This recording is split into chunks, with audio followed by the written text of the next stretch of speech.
రెండోది గవర్నమెంట్ చెప్పింది అప్పుడు ఎలక్షన్ ముందు వీళ్ళు చెప్పింది ఏంది, ఎవరైతే వెండర్స్ ఉన్నారో వాళ్ళకి చట్టబద్ధత తెస్తామని చెప్పారు.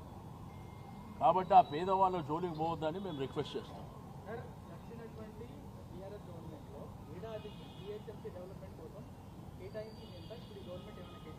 ఇప్పుడు గవర్నమెంట్ లెక్కలు నేనేటికి తెచ్చి చెప్పాలి, ఉండొచ్చు. ఇప్పుడు లెక్కలన్నీ ఇక్కడనే ఉంటాయి కదా, మీరు తీసుకోండి. మేమేం ఖర్చు పెట్టినామో ఏడాదిలో వాళ్ళేం ఖర్చు పెట్టారు వాళ్ళ దగ్గర లెక్కలు ఉంటే తీసుకోండి. రోడ్లు వేసినాము, ఎన్ని అండర్ పాస్, ఎన్ని స్కైవేలు,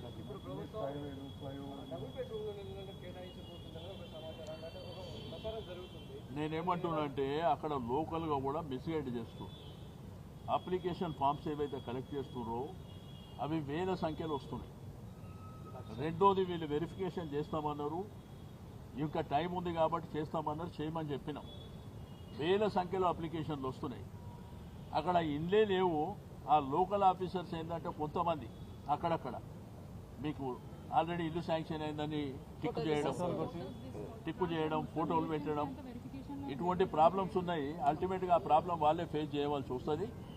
అక్కడ ఇందిరమ్మ ఇళ్ల విషయంలో కానీ, రెండోది రేషన్ కార్డుల విషయంలో మేమందరం చెప్పేది ఒకటే, గవర్నమెంట్ మంచి కార్యక్రమం చేస్తే సపోర్ట్ చేస్తాం.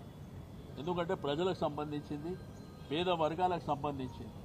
అందుకే మేము ఎక్కడ గలాటలు చేయడమో లేకపోతే ఇబ్బంది పెట్టడమో అటువంటి కార్యక్రమాలు మేము ఎక్కడ చేయం. మేము చెప్తుంది ఏంటంటే ఉన్న ప్రజలకు మీరు ఇందిరమ్మ ఇండ్లు ఇస్తే సంతోషం, రేషన్ కార్డు లేని వాళ్ళకందరికీ రేషన్ కార్డు ఇస్తే సంతోషం. రెండోది నిన్న